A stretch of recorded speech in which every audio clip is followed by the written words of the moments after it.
Assalamualaikum semuanya, perkenalkan nama saya Dela Hermalia dari kelas 83. Saya ingin mempresentasikan bab 4 yang berjudul Getaran, Gelombang, dan Cahaya. Kata kuncinya: 1. Getaran, 2. Gelombang, 3. Cahaya, 4. Lensa, 5. Optik. Pertama-tama kita akan membahas getaran. A. Getaran. 1. Benda yang bergetar. Suara yang kamu keluarkan bersumber dari getaran pita suara yang ada di tenggorokan. Berbicara atau berteriak adalah akibat dari fenomena pita suara yang bergetar. Semua benda akan bergetar apabila diberi gangguan atau usikan. Benda yang bergetar dapat juga disebut sebagai benda yang berisolasi. Benda bergetar atau berisolasi ada yang dapat dilihat secara kasat mata atau dirasakan langsung, ada pula yang tidak dapat terlihat atau tidak dapat dirasakan langsung. A. Getaran. Gambaran di sini. 2. Apa saja variabel getaran itu? Bandul dibuat mula-mula dalam keadaan diam pada kedudukan O. Pada posisi ini disebut sebagai posisi atau kedudukan bandul tersebut, kemudian ditarik pada kedudukan A dengan sudut simpangan kecil atau sekitar 100 Celcius. Pada saat bandul dilepaskan dari kedudukan A, bandul akan bergerak teratur melalui titik A, O, B, O, A, dan getaran itu disebut getaran bolak-balik dalam satu kali getaran. Salah satu ciri dari getaran adalah adanya amplitudo atau simpangan terbesar, atau O sampai A atau O sampai B. B. Gelombang. 1. Kenapa muncul gelombang? Peristiwa ikut bergerakan dedaunan pada tepian kolam adalah contoh fenomena perambatan getaran atau lebih yang disebut sebagai gelombang. Tepatnya adalah gelombang pada permukaan air. Ketika baju jatuh ke dalam kolam, sesungguhnya ia membawa energi potensial dari kegiatan tertentu ditambah dengan energi kinetik akibat dilempar oleh kamu. Energi tersebut berubah menjadi gangguan atau getaran air di sekitar batu saat tercemplung. Gambarnya ada di sini. B. Gelombang. 2. Jenis-jenis gelombang. Jika kita meninjau berdasarkan bentuknya, maka gelombang dapat dibagi menjadi 2 jenis. Gelombang yang terbentuk transversal seperti pada gelombang tali dan gelombang longitudinal seperti pada gelombang silingki atau pegas dan gelombang suara. Contoh gambarnya ada di sini.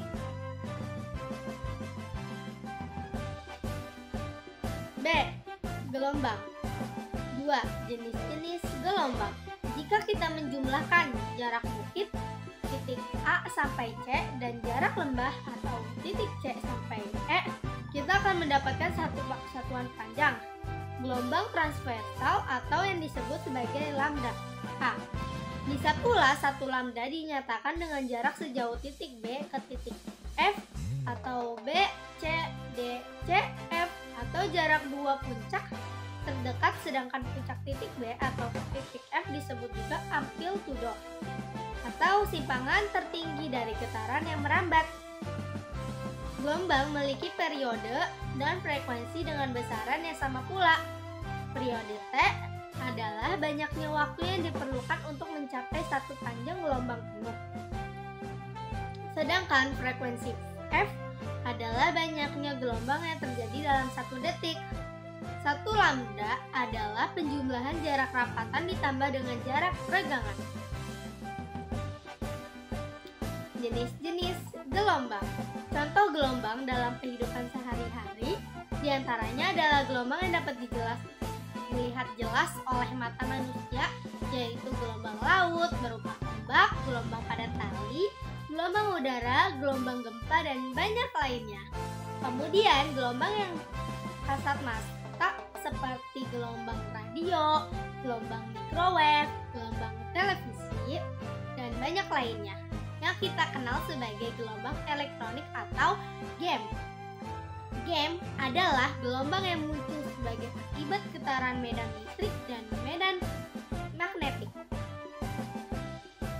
3. Gelombang bunyi. Bunyi adalah gelombang longitudinal. A. Bunyi akibat makhluk hidup. Apakah semua bunyi dapat terdengar oleh telinga manusia? Apakah kamu dapat mendengar suara daun yang membentur tanah saat jatuh? Apakah mengeluarkan bunyi?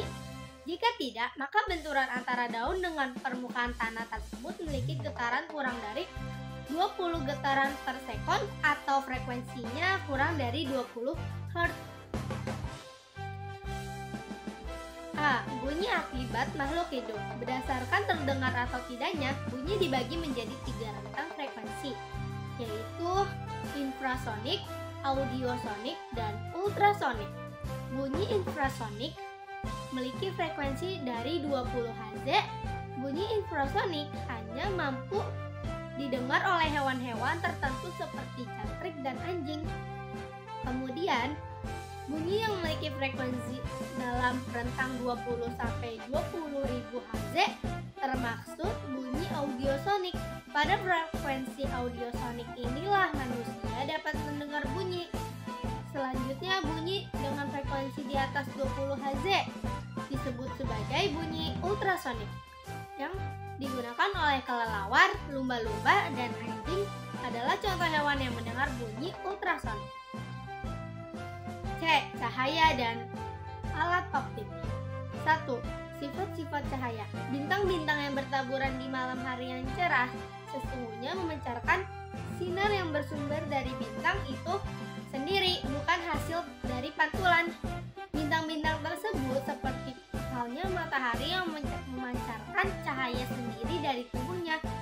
Berdasarkan sumber cahaya, semua benda dapat dibagi menjadi 2. Benda yang mampu memancarkan cahaya sendiri, kedua yang tidak dapat memancarkan cahaya sendiri atau akibat proses pemantulan cahaya.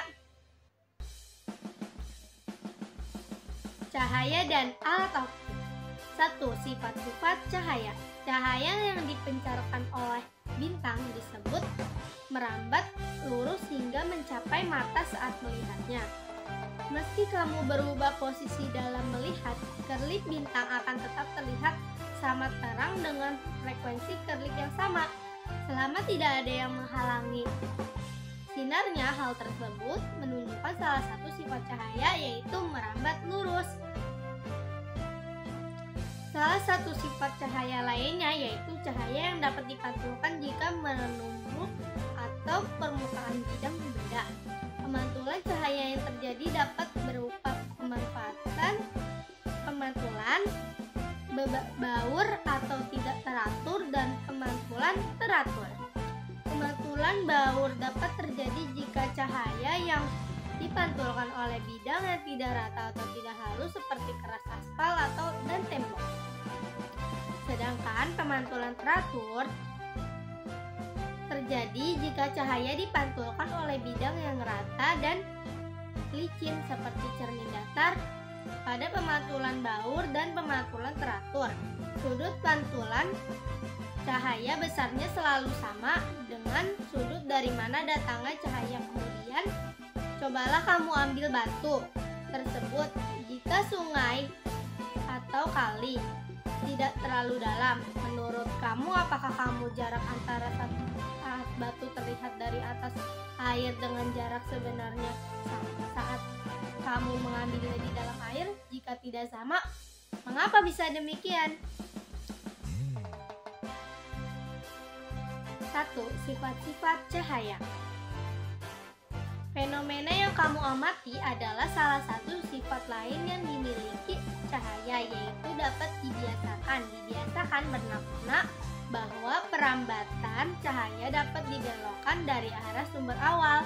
Sifat pembiasaan dapat terjadi ketika cahaya melalui dua medium yang memiliki kerapatan optik atau biasa juga dikenal dengan istilah indeks bias yang berbeda. Namun pembiasaan tidak akan terjadi saat cahaya masuk dengan posisi tegak lurus bidang batas kedua medium. Cahaya yang dipancarkan bintang tersebut adalah pancaran yang jutaan tahun sebelumnya sudah dihadirkan oleh bintang tersebut. Cahayanya menjalur lurus ke segala arah mengembun ruang waktu karena salah satu sifat cahaya lainnya adalah cahaya termasuk gelombang elektromagnetik. Artinya perebutan cahaya tidak memerlukan medium seperti halnya gelombang tali dan gelombang suara. Kekuatan cahaya dapat berkurang semenjak ia dipancarkan oleh bintang sebagai sumber cahaya. Contoh gambarnya adalah di sini. 1. Sifat-sifat cahaya. Dapatkah kamu menunjukkan manakah gelombang elektromagnetik yang memiliki panjang paling kecil? Cahaya tapak inilah yang termaksud gelombang elektromagnetik yang dapat kita lihat melalui mata telanjang seperti cahaya pelangi. 2. Indera penglihatan. Secara prinsip kita dapat melihat benda yang berwarna-warni karena ada cahaya yang tampak diterima oleh mata kita. Cahaya tampak tersebut mengenai benda dan terpantul hingga menuju mata. Warna-warni yang diterima oleh mata itulah yang memberikan kesan warna hijau, biru, dan seterusnya. Jika tidak ada sumber cahaya gelap yang memantul ke mata kita, maka kita tidak dapat melihat warna apapun. Contoh gambarnya di sini. Warna-warni cahaya yang dapat dilihat oleh mata sangat bergantung pada panjangnya gelombang dari gelombang cahaya yang masuk mata. Misalkan seperti cahaya hijau yang memiliki panjang gelombang sekitar 500 nm atau nanometer akan dapat terlihat apabila benda-benda yang berwarna hijau menyerap semua spektrum cahaya selain panjang gelombang 500 nm. Jadi kita dapat menyimpulkan bahwa sebuah benda hanya akan memantulkan spektrum cahaya yang warnanya sama persis dengan warna permukaan benda yang datang kepadanya, sehingga kita dapat melihat sesuai warna-warna benda tersebut. Selain dari gelombang cahaya yang masuk mata, kita juga perlu memahami mata itu sendiri, karena tanpa mata yang sehat kita juga tidak dapat terlihat benda-benda dengan berbagai warna di sekitar. Organ mata manusia sungguh merupakan kebesaran Tuhan Yang Maha Esa.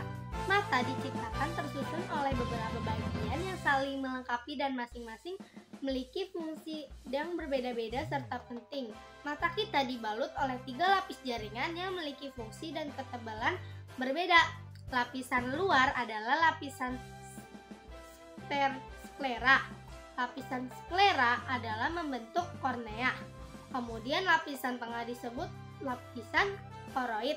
Lapisan tersebut membentuk iris mata. Terakhir adalah lapisan ketiga yang disebut lapisan dalam atau retina mata. Sklera yang membentuk putih mata dan bersambung dengan bagian depan yang benangnya disebut kornea. Cahaya dari bersumber masuk ke mata akan melalui konca. Lapisan konca mata terluar bersifat kuat dan tembus cahaya. Kornea memiliki fungsi melindungi bagian yang sensitif yang berada di belakangnya dan membantu memfokuskan bayangan pada retina.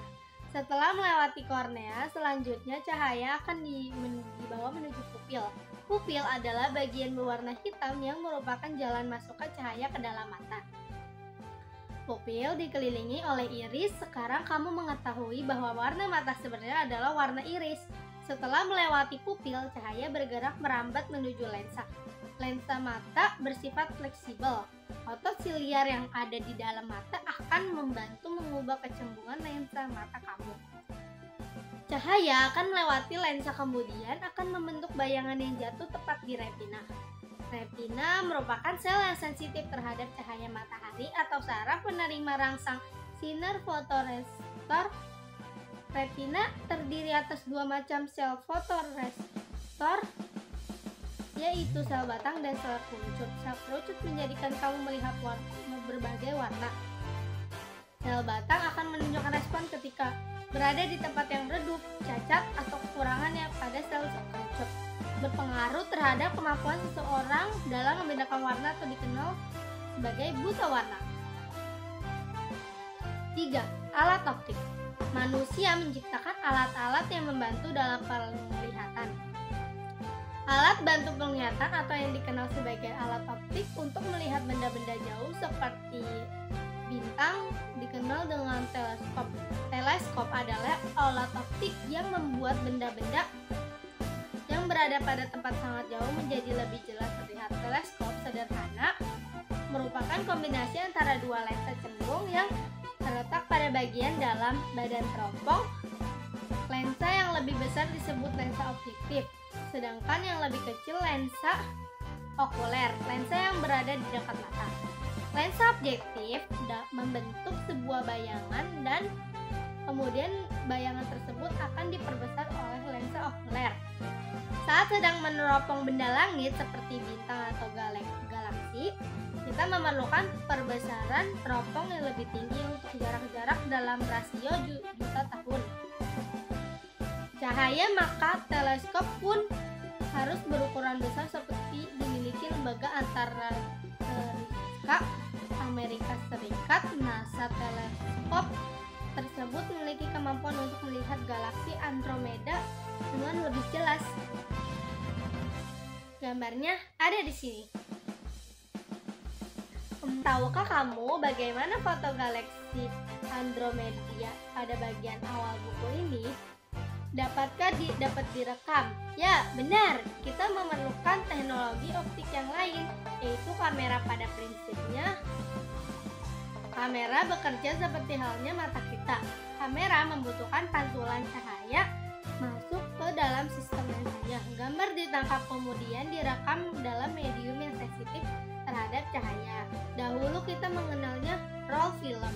Namun saat ini gambar-gambar yang ditangkap lensa kamera telah dapat dikonversi menjadi data digital sehingga dapat langsung ditampilkan pada layar LCD. Untuk dapat merekam gambar galaksi Andromeda, kamera digital memerlukan bantuan teropong sebagai alat untuk menangkap pantulan cahaya yang berjarak jauh. Jadi kamera perlu dikombinasikan dengan teropong yang memiliki lensa dengan perbesaran yang cukup. Contohnya di sini. Sekian presentasi dari saya, kurang lebihnya mohon maaf. Wassalamualaikum warahmatullahi wabarakatuh.